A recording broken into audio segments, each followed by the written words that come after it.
Ձեր մեկնաբանությունը ունի լիարժեք հիմնավորվածություններ, ուղղակի մի փոքր վերապահումներով մոտիկանանք։ Բոլորդ գիտեք, տեսնում եք ձեր շրջապատում մարդկանց, ովքեր կասկածելիորեն կարճ ժամկետում շատ կասկածելի տարօրինակ մարմնակառուցվածք են ձեռք բերում, իդեմս մկանային զանգվածի, բոլորս էլ հասկանում ենք, որ տեխնիկապես դա հնարավոր չի կարճ ժամկետում ձեռք բերել նման մկանային զանգված։ Եւ բնականաբար այդ ամեն ինչը կատարվում է հորմոնալ թերապիաների միջոցով, նույն տեստոստերոնային թերապիա չասենք դա, տեստոստերոնի ներարկում, որտեղ թերապիան ուրիշ նպատակ է հետապնդում, բուժման նպատակ է հետապնդում, կամ անաբոլիկ հորմոնների միջոցով այդ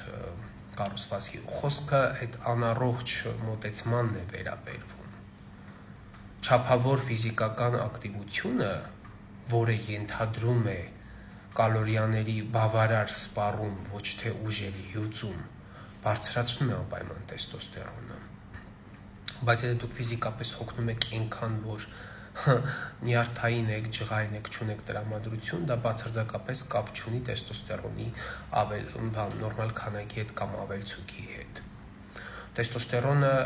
բարձրանում է ֆիզիկական չափավոր ակտիվությունից։ Ֆիզիկական չափավոր ակտիվությունը, երբ դուք արագ քայլում եք, վազում եք, սպորտ դալիճ եք հաճախում, բայց այնքան, որ կարողանում եք դրանից դուրս զբաղվել նաև առօրյա գործերով, աշխատանքի եք կարողանում գնալ եւ ոչ թե ամբողջ օրը հյուծում եք ձեզ։ Դրանք տարբեր բաներ են, խոսքը դրան է վերաբերվում։